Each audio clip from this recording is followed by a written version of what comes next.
오늘 말씀 예레미야 제7장 말씀을 가지고 함께 말씀을 잠시 나누겠습니다. 진정한 구원의 신앙은 어떤 신앙일까? 진정으로 구원받는 신앙은 어떤 신앙일까라는 것입니다. 우리가 진정으로 구원받는 신앙은 교회에 출석을 한다고 해서 그것이 우리를 구원한다는 것에 보증이 될 수 없습니다. 교회에 등록을 했다, 그래서 그것이 구원받았다라고 할 수가 없습니다. 예배에 참석을 하기 때문에 구원받았다라고 말할 수는 없죠. 물론 예배에 참석하는 것은 하나님의 그 은혜 아래에 있기 때문에 구원의 길에 좋은 방향은 될 수 있을 것입니다. 그러나 예배 참석이 구원을 보장하는 것은 아닙니다. 봉사를 했다, 그래서 봉사를 많이 하기 때문에 나는 구원받은 백성이다, 이렇게 할 수도 없습니다. 그러면 진정으로 구원받는 신앙은, 구원 안에 거하는 신앙은 어떤 신앙인가? 그것은 회개가 있어야 됩니다. 회개. 아멘. 회개가 있는 신앙. 이것이 반드시 있어야 구원의 은혜에 있게 됩니다. 회개라는 것은 무엇이냐? 회개라는 것은 방향 전환이라 할 수 있습니다. 우리가 물론 도둑질을 해서 하나님 이거 제가 훔쳤습니다, 잘못했습니다, 이거 회개가 되겠죠. 그거는 이제 하나의 어떤 면에서 포도나무 열매 중에 하나의 어떤 한 부분에 불과한 것이고요. 정말로 중요한 것은 이 나무 자체가 변해야 돼요. 나무 자체가 옛날에는 죄인의 나무에서 하나님의 백성으로 변하는 이런 전적인 변화가 있어야 되는데, 이거를 이제 회개 또는 다른 말로 회심이라고도 합니다. 이런 회개가 있을 때 구원이 되는 것입니다. 전에는 인생의 목적이 내가 원하는 추구하는 것을 위해서 막 살아가던 사람. 전에는 목적이 내 인생이죠. 그래서 내 인생이 잘 되고 내 가정이 잘 되고 내 모든 것이 잘 되는 것이 목적이어서 이제 교회에 나와서 신앙생활을 시작하기도 합니다.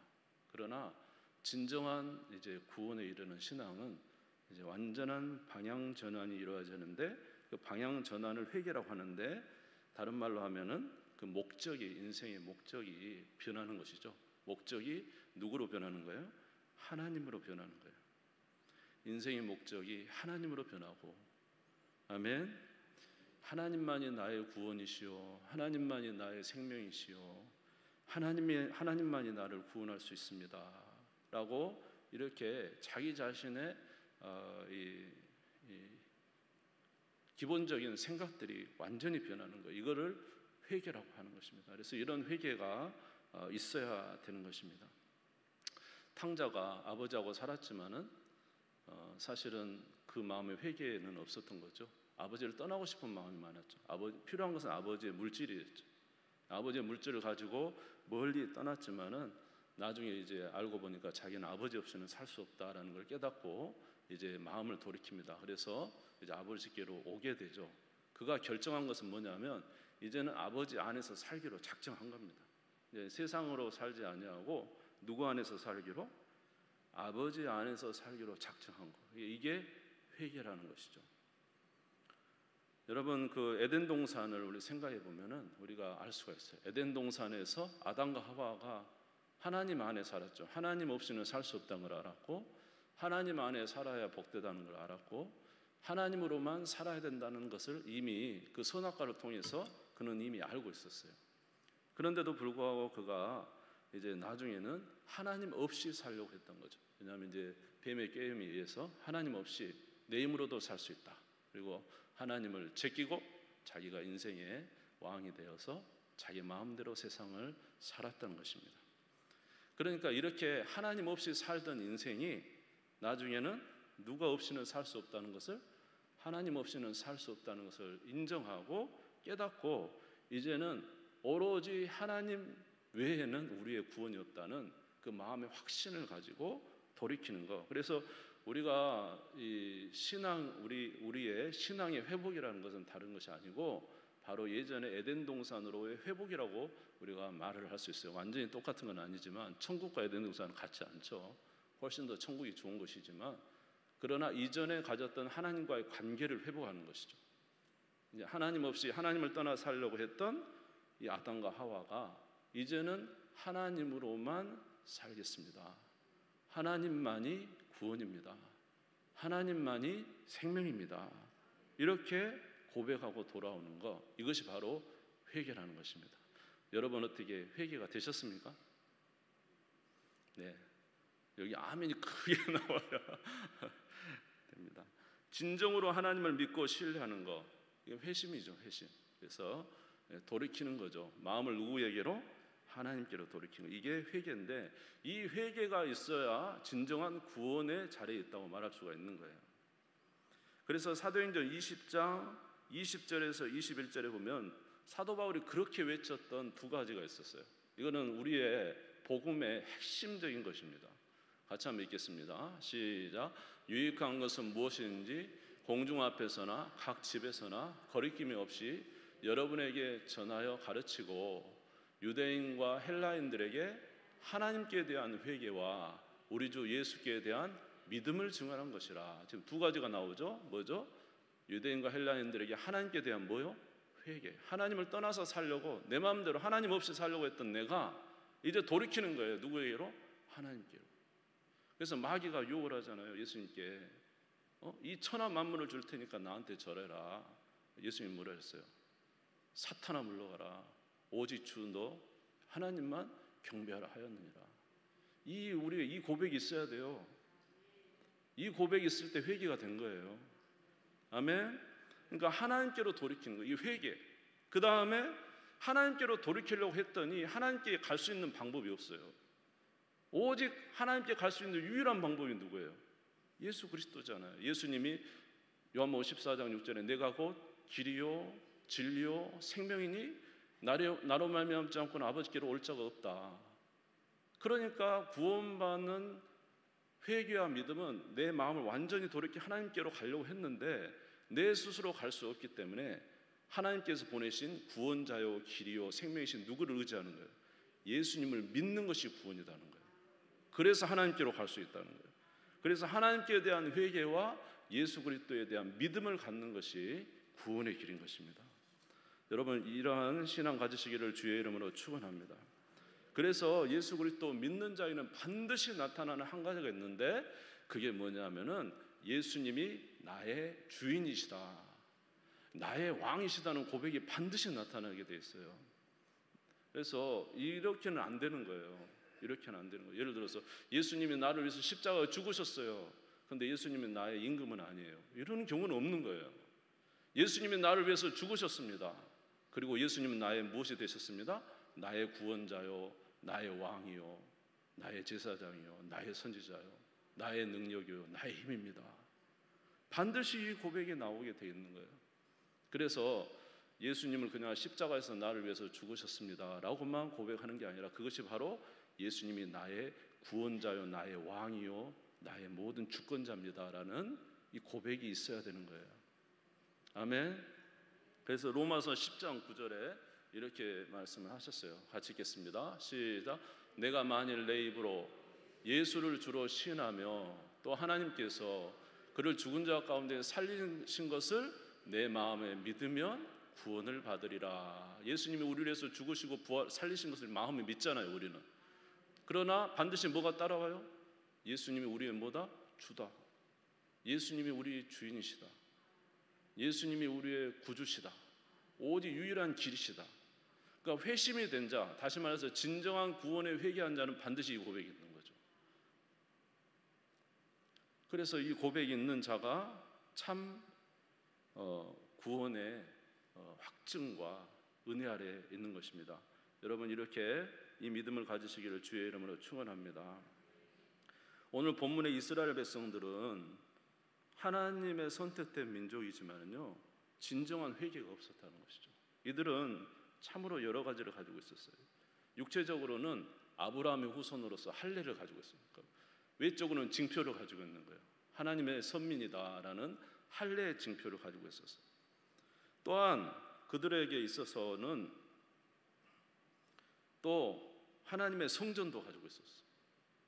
세상의 유일한 하나님의 성전, 예루살렘 성전이 있었습니다. 그곳에서 날마다 하나님 앞에 제사드리는 제사도 있었고 예배도 있었고 모든 것이 있었어요. 그런데 문제는 그들이 아무리 외적으로 할례를 가졌고 성전이 있었고 제사를 드리고 있지만 그들은 그것이 그들을 구원하는 요건은 아니에요. 그들을 구원하는 요건은 무엇이냐면 그들을 마음을 돌이켜 누구를 경외해야 돼요? 진정으로 하나님을 경외하고 하나님을 모시고 사는 그러한 그들의 진정한 신앙에 따르는 믿음과 삶이 나타날 때 그들이 구원받았다 할 수 있는 거예요. 그런데 오늘 이 예레미야서 7장에 나오는 이 순간에 이때 당시에 이스라엘 백성들은 외적인 것은 다 가지고 있었는데 중요한 것은 뭐가 없었어요? 하나님을 진짜로 경외하는 믿음이 없었다는 거죠. 그렇기 때문에 하나님께서 지금 예레미야를 통해서 너희들은 내가 보니 진심이 아니다. 그래서 너희들을 징계가 임박했다 하면서 계속 지금 말씀하고 있는 것입니다. 자, 이스라엘 백성들이 외치는 게 뭐 있냐면 예레미야 7장 4절에 보니까 이렇게 말합니다. 같이 읽겠습니다. 시작. 너희는 이것이 여호와의 성전이라 여호와의 성전이라 여호와의 성전이라 하는 거짓말을 믿지 마라. 지금 예루살렘에 여호와의 성전이 있잖아요. 유일무이한. 그런데 그들이 믿은 게 뭐냐면 우리나라에 여호와의 성전이 있기 때문에 무너지지 않는다. 하나님께서 이 성전에 계시기 때문에 무너지지 않는다. 아무리 바벨론이 쳐들어오고 이웃 나라가 저렇게 해도 이제 선지자들이 이야기해요. 하나님의 성전이 있는데 무너지겠느냐? 절대 무너지지 않는다. 착각이죠. 얼마든지 무너질 수 있어요. 하나님은 그 성전을 보는 게 아니라 성전에서 예배드리는 그 사람들을 보시거든요. 진정으로 예배를 드리고 있는가라는 것을 보시거든요. 그들이 뭐라고 이야기했냐면 우리는 구원을 얻었습니다. 이렇게도 말해요. 예레미야 7장 10절. 예레미야 7장 10절 같이 읽겠습니다. 시작. 내 이름으로 일컬음 받는 이 집에 들어와서 내 앞에 서서 말하기를 우리가 구원을 얻었나이다 하느냐. 이는 이 모든 가증한 일을 행하려 함이로다. 그들은 와서 성전에서 제사를 번제를 막 드려요. 번제를 드려요. 그러면서 하나님 우리가 번제 드리니까 이렇게 예배 드리니까 우리는 구원을 받았습니다. 구원을 받았습니다 하면서 외치고 있는 거죠. 하나님 보실 때는 구원을 받았다, 스스로 구원받았다 말하고 있는데 하나님이 구원해 주셔야지 스스로 구원을 받는다고 말을 하면 무슨 소용이 있겠습니까? 그런데 문제는 그들이 하나님 앞에 번제와 희생을 그렇게 많이 들음에도 불구하고 그들의 삶에는 정말로 이율배반적인 정말로 그들이 하나님을 섬긴다고 할 수 없는 행위들이 너무 많이 나타나는 거예요. 예레미야 7장 17절에서 19절에 보면은 온 가족들이 1월 성신에게 이제 제물을 만들고 있어요. 너는 그들이 유다 성읍들과 예루살렘 거리에서 행하는 일을 보지 못하느냐. 예레미야에게 지금 말하는 거예요. 하나님께서 자식들은 나무를 줍고 아버지들은 불을 피우며 부녀들은 가루를 반죽하여 하늘의 여왕을 위하여 과자를 만들며 그들이 또 다른 신들에게 전제를 부음으로 나의 노를 일으키느니라. 여호와의 말씀이라 그들이 나를 경노하게 함이냐 자기 얼굴에 부끄러움을 자취함이 아니냐. 그러니까 성전에 와서 번제는 드리고 제물은 드리면서도 또 한쪽으로는 과자를 구우면서 하늘의 1월 성신에게 제사하려고 온 가족이 제사 준비를 하고 있는 거예요. 그러니까 하나님만을 경외해서 섬겨야 되는데 하나님과 다른 우상을 겸하여 섬기고 있죠 지금. 예레미야 7장 30절에 보니까 심지어 성전 안에다가 제단을 쌓아놨어요. 여호와께서 말씀하시되 유다 자손이 나의 눈앞에 악을 행하여 내 이름으로 일컬음 받는 집에 그들의 가증한 것을 두어 집을 더럽혔으며 하늘의 1월 성신의 그 제단을 하나님의 성소에다 두어놓고 그러면서도 와서 번제 드리면서 나 구원받았습니다 이렇게 한다는 거죠. 예레미야 7장 31절에 우상에게 자식들을 우상의 제물로 드려요. 흰놈의 아들 골짜기에 도벳사당을 건축하고 그들의 자녀들을 불에 살랐나니 내가 명령하지 아니하였고 내 마음에 생각하지도 아니한 일이라. 거기다가 이제 자녀를 몰렉에게 자녀를 희생으로 드리는 거예요. 자녀를 번제물로 드리면 하나님은 인신제사를 엄청 하나님이 금하셨거든요. 근데 막 드리고 이유는 뭐냐? 하나님 법 상관없어요. 지금 우상하게 어떻게 하느냐 중요하죠. 하나님께서 그들에게 이렇게 해서는 안 되고 너희들이 나를 사랑하면 나의 계명을 가지고 지켜야 되지 않냐, 나의 계명을 지켜야 되지 않냐 하면서 계속 선지자들을 통해서 그들의 악행을 말하고 있습니다. 그럼에도 불구하고 이들은 이 악을 행하고 있어요. 그래서 이사야서 1장 10절에서 11절에 보면은 하나님께서 더 이상의 재물을 안 가져왔으면 좋겠다 이렇게 말씀하세요. 같이 한번 읽어보겠습니다. 시작. 너희 소돔에 가는들아 여호와의 말씀을 들을지어다. 너희 고무라의 백성들아 우리 하나님의 법에 귀를 기울일지어다. 여호와께서 말씀하시되 너희의 무수한 재물이 내게 무엇이 유익하뇨? 나는 순양의 번제와 살찐 짐승의 기름에 배불렀고 나는 수송아지나 어린 양이나 순염소의 피를 기뻐하지 아니하노라. 너희가 내 앞에 보이러 오니 이것을 누가 너에게 요구하였느냐? 내 마당만 밟을 뿐이니라. 헛된 재물을 다시 가져오지 말라. 분향은 내가 가증히 여기는 바요 월삭과 안식일과 대회로 모이는 것도 그러하니 성이여 아울러 악을 행하는 것을 내가 견디지 못하겠노라. 내 마음이 너희의 월삭과 정한 절기를 싫어하나니 그것이 내게 무거운 짐이라. 내가 지기에 곤비하였느니라. 너희가 손을 펼 때에 내가 내 눈을 너희에게서 가리고 너희가 많이 기도할지라도 내가 듣지 아니하리니 이는 너희의 손에 피가 가득함이라. 그만 좀 가져왔다 재물. 그러니까 하나님 앞에 재물만 갖다 놓고 마음을 쏟지 않는 거, 그리고 우상을 섬기고 갖가지 악은 다 행하고 있는 그런 것을 보면서 하나님께서 더 이상의 재물을 받고 싶지 않다. 예레미야에게는 말하기를 더 이상 기도하지도 말라, 막 이렇게까지 말씀을 하시는 거예요. 하나님이 진정으로 원하시는 것은 그런 재물이나 형식적인 예배가 아닙니다. 하나님이 진짜 원하는 것은 정말로 하나님만 주님이시기 때문에 그분만 경배하고 그분을 의지하고 진정한 회개로 돌이켜 하나님 앞에 나아가는 자, 이 자에게 하나님께서 은혜를 베풀어 주시는 것이죠. 그런 마음을 가진 자는 무엇을 지킬까요? 하나님의 말씀을 지키지 않겠어요? 하나님의 계명을 지키지 않겠어요? 그러한 자에게 하나님께서 은혜를 베풀어 주시는 것이죠. 그런데 이들이 뭐냐면은 그렇게 외적인 것을 행하며 또 하나님 앞에 제사를 드리면서 그들은 진정한 마음을 돌이키지 않아서 이렇게 이야기하고 있어요. 예레미야 7장 10절을 다시 한번 보시면 7장 10절에 한번 읽겠습니다. 시작. 내 이름으로 일컬음 받는 이 집에 들어와서 내 앞에 서서 말하기를 우리가 구원을 얻었나이다 하느냐? 이는 이 모든 가증한 일을 행하려 함이라. 지금 이들이 하나님 구원을 받았습니다. 우리를 구원해 주셔서 감사합니다. 하나님 우리를 지켜주셔서 감사합니다. 믿습니다. 이렇게 했다는 거죠. 그런데 그 마음에 회개가 없어요. 이 예배 끝나고 돌아가면 또 악을 행하려고 마음에 작정하고 있어요. 회개는 그런 게 아니잖아요. 회개는 진짜로 완전히 돌이키는 거잖아요. 하나님은 잘못을 회개하고 눈물을 흘리고 다시 돌이키는 거잖아요. 그런데 저기서 주여 우리를 용서해 주시옵소서, 주여 주께서 우리를 구원하신 줄 믿습니다. 그러나 이미 그 마음에는 예배 끝나면 돌아가면 당장 그 일을 행하려고 마음에 준비하고 있고, 이전에 지난주에 했던 일을 또 이번 주에 또 하려고 하고 있고, 그래서 그 마음을 하나님도 알고 우리도 알고 대중만 속고 있는 거죠.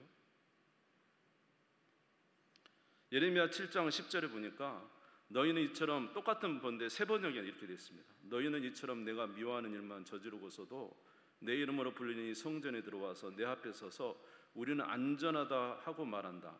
너희는 그런 역겨운 모든 일을 또 되풀이 하고 싶어서 그렇게 말한다.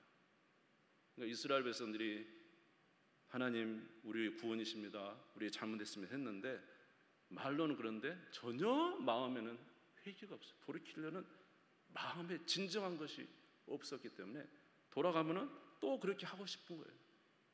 이거는 회개가 아닙니다. 이건 진정한 회개가 아니에요. 그래서 뭐라 그랬냐면 하나님께서 놀랍게도 성전이 도둑의 소굴이라 그렇게 말했어요. 예레미야 7장 11절 한번 같이 읽겠습니다. 예레미야 7장 11절. 예레미야 7장 11절을 우리 성경을 볼까요? 같이 한번 읽을까요? 시작. 내 이름으로 일컬음 받는 이 집이 너희 눈에는 도둑의 소굴로 보이느냐? 보라, 나 곧 내가 그것을 보았노라. 여호와의 말씀이라. 하나님의 성전이 뭐냐면 온갖 악행을 가지고 아직도 회개하지 않고 하나님 앞에 와서 진정으로 돌이키고서 회개하고 이제는 하나님의 뜻대로 살겠습니다가 아니라 겉으로만 예배드리고 회개하는 척하고 끝나고 가면 또다시 할 사람들에게 면죄부를 주는 그런 도둑의 소굴들이 되어버렸다는 거예요. 성전이. 교회가 그건 아니잖아요. 교회에서 회개한다는 것은 진정으로 회개하고 돌이켜야 되잖아요. 근데 그게 아니고 아이고 잘못했습니다 그러면 그래 괜찮아 하나님이 쓰다듬어 주고 가서 또 죄주 또 나쁜 일하고. 교회가 성전이 뭐냐면 도둑의 소굴이 되어버렸다는 거예요. 하나님이 거룩하게 될 성전이 죄악이 넘쳐남에도 불구하고 회개하지 않는 자들을 보호해 주는 것이 됐다는 거예요. 이렇게 되면 되겠냐. 그래서 하나님께서 어떻게 하냐면 성전을 깨버리겠다는 거예요. 그래서 바벨론을 통해서 성전을 부숩니다. 그리고 이스라엘을 쳐버려요. 왜냐하면 그런 성전은 더 이상 의미가 없어요. 하나님 앞에. 그래서 깨서 성전을 부수시고 다시 누구에게로 진짜로 돌아오는 하나님의 말씀으로 돌아오는 자들을 이끌어서 바벨론에서 70년 만에 돌아오게 하셔서 성전을 수룹바벨 성전을 그 초라한 성전을 다시 지었어요.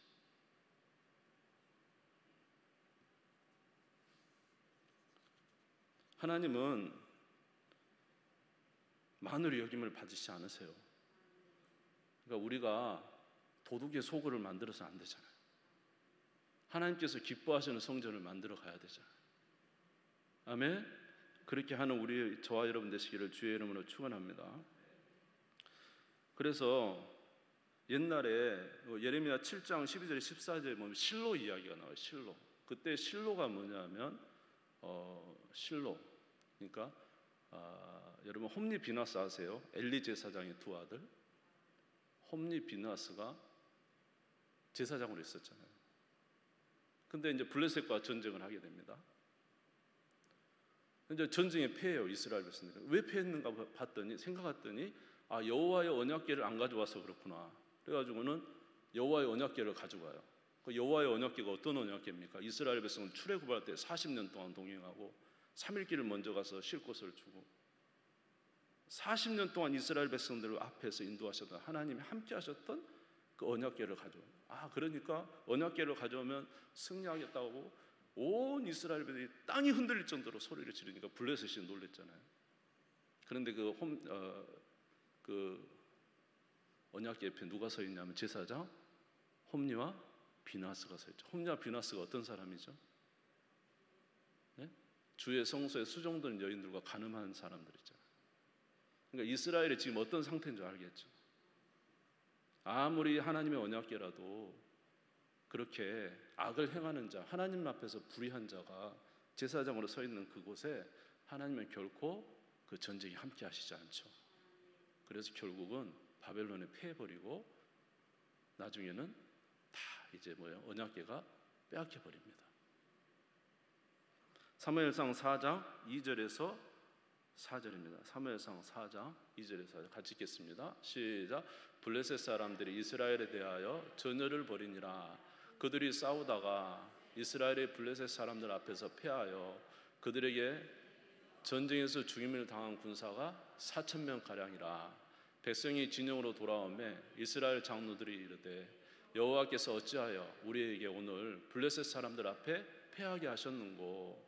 여호와의 언약궤를 실로에서 우리에게 가져다가 우리 중에 있게 하여 그것으로 우리를 우리 원수들의 손에서 구원하게 하자 하니. 이에 백성들이 실로의 사람을 보내어 그룹 사이에 계신 만군의 여호와의 언약궤를 거기서 가져왔고 엘리의 두 아들 홈리와 비나스는 하나님의 언약궤 함께 거기 있었더라. 거룩한 하나님 옆에 홈리와 비나스가 있어요. 어떻게 이 전쟁에 하나님이 함께 할 수 있겠습니까? 결국은 패하고 아주 난파되고 언약궤는 빼앗겨버립니다. 사무엘상 4장 10절에서 11절에 보시면 블레셋 사람들이 쳤더니 이스라엘에 패하여 각기 장막으로 도망하였고 살육이 심히 커서 이스라엘 보병에 엎드려진 자가 3만 명이었으며 하나님의 궤는 빼앗겼고 엘리의 두 아들 홈리와 비나스는 죽임을 당하였더라. 그러니까 저와 여러분들의 신앙에 있어서 우리가 정말로 가져야 될 것은 진정한 회개에 여러분 믿음을 가지시기를 바랍니다. 적당히 아니고, 하나님은 적당하지 않죠. 어떻게 보면 천국과 지옥은 적당한 곳이 아닙니다. 천국과 지옥은 적당한 것 아니죠. 천국이면 천국이고 지옥이면 지옥이죠. 그러니까 저와 여러분의 신앙도 하나님 앞에서 분명하게 우리 자신을 세워야 됩니다. 물론 우리가 행위로서 하나님 앞에 온전해질 수는 없어요. 행위는 온전하지 않아요. 행위는 누가 다 하셨냐면 예수님이 다 이루셨어요. 우리의 모든 구원의 행위를 누가 이루셨다고요? 예수님이 이루셨어요. 그러나 믿음에 있어서는 우리가 전적으로 하나님을 의지하지 않는다면 어떻게 예수 그리스도의 구원에 우리가 동참했다고 말할 수가 있겠느냐. 그러므로 진정으로 예수 그리스도를 믿는 자가 되고 그 믿음에 합당한 삶을 살아갈 때 하나님께서 우리에게 너는 내 자녀로 내가 너를 알고 너를 인정한다고 말씀하실 것입니다. 그러므로 사랑하는 성도 여러분, 저와 여러분의 삶에 있어서 애매한 것은 어려워요. 진짜 애매한 것은 양다리를 다 그쳐요. 찢어져요. 항상 하나님께서 기뻐하시는 쪽으로 여러분 결단하시기 바랍니다. 아멘. 회개도 적당히 하지 말고 하나님 정말로 저는 주님 뜻대로 살고 싶어요. 주님이 우리의 연약함을 모르신가요? 회개했다고 넘어질 수 있어요. 그러나 중요한 건 하나님의 마음을 보신다는 우리 마음. 그러니까 그저 아유 하나님 잘못했습니다. 그리고 또 가가지고 또 할 그런 것은 진정한 회개가 아니에요. 우리가 하나님 정말로 주님 뜻대로 살고 싶습니다. 정말로 주님 기뻐하신 대로 살고 싶습니다. 그러다가 실수하고 넘어질 수는 있어요. 하나님 그것까지 우리에게 용서하지 않는다는 게 아니에요. 근데 문제는 마음 자체가 하나님께로 오는 마음이 안 왔어. 아직 하나님께로 마음이 이관되지 않았어. 그분과 함께 서 있지 않았어. 그런 상태에서 그저 한 주 한 주를 보내고 있다면 그것은 하나님께서 기뻐하시는 마음 자세가 아니라는 거죠. 우리가 주님 앞에 온전한 믿음으로 서 있다가 때로는 실수하고 넘어질 수 있습니다. 실수를 원한 게 아니고 그럴 수 있어요. 그런 때는 회개하고 돌이키면 하나님께서 용서하시고 우리를 인도해 주세요. 그럼에도 불구하고 아직도 마음 자체가 그렇게 되지 않는다는 것은 하나님께서 그 마음을 올켜서 주께로 돌아오도록 정말 하시는 하나님의 간곡한 바람이 있어서 오늘 예레미야 7장을 말씀해 주시는 것입니다. 저와 여러분 이렇게 주님 앞에 서 있는 진정한 믿음의 사람들 다 되시기를 주님의 이름으로 축복합니다. 주님 세움으로 이거 다